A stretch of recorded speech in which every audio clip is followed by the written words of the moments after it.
Well, a lot of times you get broken ends on your cables, on your extension cables, and you can change them out. They got these little things here, but what I like to do is make sure I got the wires on the right way, because you can reverse these, is to use an ohm meter to make sure that the wire you splice into on this is the same way it's going in on this end.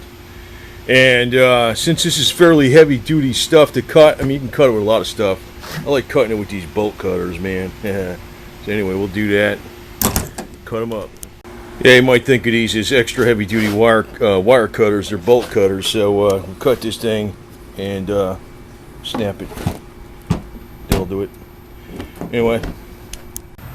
Okay, so after I cut the wire, I like using this knife because it's I think it's like a $4 or $5 stainless steel knife. It's a locking blade.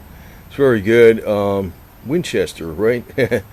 But since it has these serrated edges on it, it's very good for stripping insulation off the wire without going too deep versus using just this part of the blade. That serrated edge is really good for stripping wire. Even though it's not the right exact electrician's tool, it's great. I use it all the time.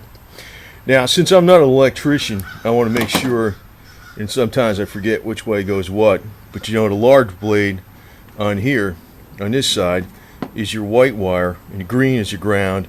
Of course, the black wire is the opposite. You know, that's your power, right? Well, they're both hot, but that's your power right there. But the way I make sure that I don't screw it up is I use a ohm meter. So I check for, you know, in other words, that's on the white wire. If it's on this side, you know that ain't the right one because it's still got infinite resistance. Put it over there. That's the white wire. So the white wire goes on that side, on this side right here, okay, on that side. So we know that's the way it goes. So got the wire stripped. All you got to do is put them on the ends, clamp it down. Now, if this isn't tight enough, what you could do is get some Munster tape, and it'll put a little bit on the end, Munster tape instead of electric tape. I think it holds better than electric tape, and when you clamp it down, it should be really solid. So this should be a secure fit, and pretty waterproof too. Not totally waterproof, but pretty good. Okay, so now after these wires are secured, you're just going to have to close it, clamp it shut, and put the 2 screws in it, and we should be set. Now, the other thing I did after put the 2 screws in here, I put a tie on it. Cut it nice and trimmed it really tight. So, you know, the screws can't back out. This should hold on there really good, even if the screws somehow they can't come loose now. It's impossible. That's got it. So it's, actually, it's just as good as anything that was from the factory, you know. So give it a test to make sure it works.